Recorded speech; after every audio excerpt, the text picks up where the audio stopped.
So this time of year is one of our favorite times of the year out here at Beaver Creek. These days that get above 32 degrees and the nights that get below 32 degrees Fahrenheit. The reason we're so worried about 32 degrees is because that is when something happens to water. Do you know what happens to water at 32 degrees Fahrenheit? If you said freezes, very good. You are right on board. So what happens is when it warms up during the day, the sap is moving towards the top of the tree. At night, as it gets cold, the tree sends the sap back down to the bottom, and we are interrupting that flow and capturing the sap. In order to tap a maple tree, one of the first things we have to figure out is A, is it a maple tree? So we have what we call the mad buck rule, because there's only 4 trees out here that might have the right branch pattern.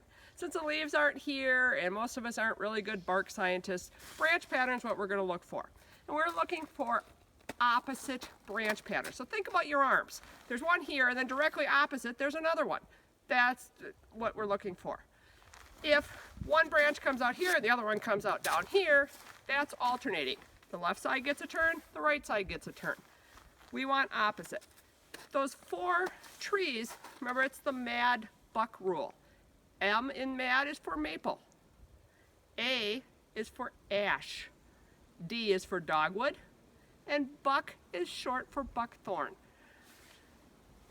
The maple buds will be big and clustered. Ash buds look like a deer hoof. Dogwoods, you can always tell a dogwood by its bark. And buckthorn has thorns on it. You're not going to get close to it, so don't worry about that one. So as we're wandering through the woods, the first thing we need to find is that maple tree. Then we need to make sure it is old enough to tap. We need it to be at least 40 years old. So how do you tell how old the tree is? Count the rings, of course, right? Problem with that is you got to cut the tree down to be able to count the rings.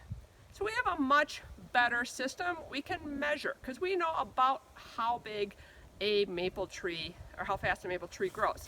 So a 40, 70-year-old maple tree is going to be about 12 inches in diameter. That's the distance through the middle.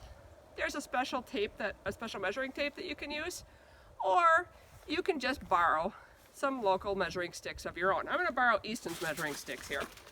And so if Easton walks up to a tree, now this one is not, it's just here. This is not a maple tree, but we're going to test it anyway. So go ahead and give that tree a big hug, buddy.